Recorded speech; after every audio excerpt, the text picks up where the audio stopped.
Greetings to Dr. Thorsten and fellow coursemates. This is the presentation of SIC 1011 Project-Based Learning of Group 16. To start our presentation, let's take a look on our problem given as shown, which is the synthesis of hexanitrile via SN2 reaction of 1-bromopentane with sodium cyanide.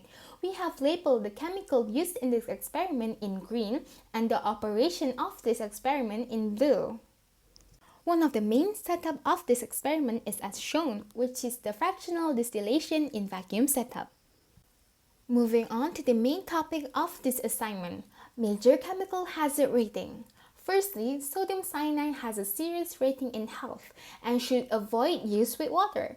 It is extremely toxic and can be fatal if ingested or inhaled, as it releases HCN with acids.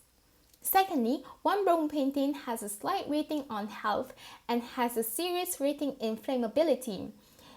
It is harmful, volatile, and a flammable liquid. Thirdly, triethylene glycol has a low toxicity and is combustible. Moving on, 5% sulfuric acid is a serious health hazard and has a moderate reactivity. Do avoid use with water.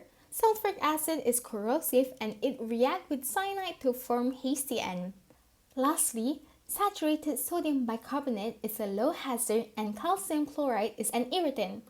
Both of these chemicals has a slight health rating.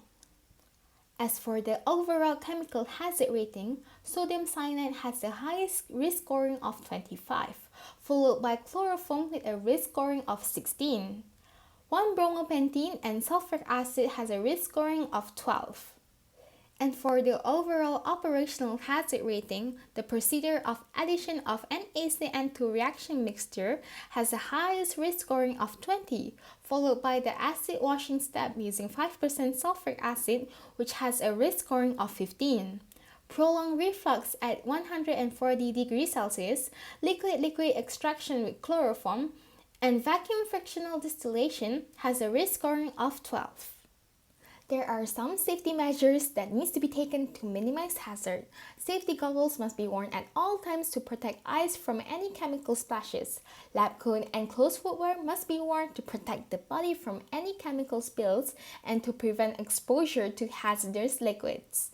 All procedures involving sodium cyanide, chloroform, and acid washing must be conducted inside a fume hood. This is to prevent any inhalation of toxic vapors, especially hydrogen cyanide. Now, let's take a look on major operation-related hazards. Firstly, during prolonged heating under reflux, vapor pressure may build up if system is improperly vented, leading to leakage or breakage of glassware. Secondly, high temperature heating up to 140 degrees Celsius for extended periods increases risk of burns, solvent vapor release, and thermal degradation of chemicals. Moving on to major chemical-related hazards. Firstly, sodium cyanide, or known as the most hazardous chemical in this reaction, is extremely toxic and affects breathing. Therefore, remember to wear gloves, lab coat, and safety goggles and work in a fume hood when handling this chemical. Avoid skin contact and inhalation at all costs.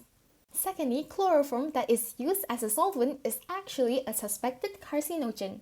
Therefore, remember to use it inside of a fume hood and avoid long exposure at all costs. Remember to wear proper protective personal equipment when handling this chemical.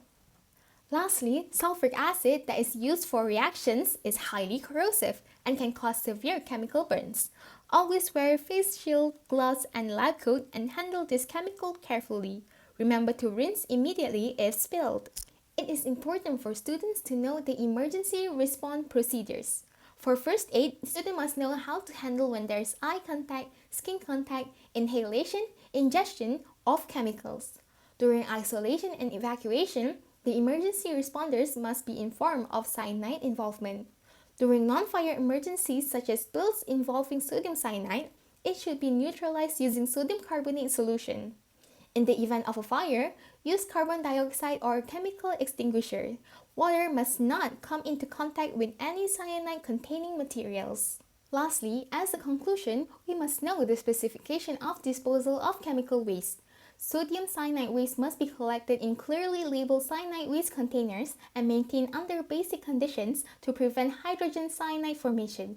Acidic aqueous waste must be neutralized before disposal according to institutional hazardous waste guidelines. That is all from Group 16's presentation. Thank you.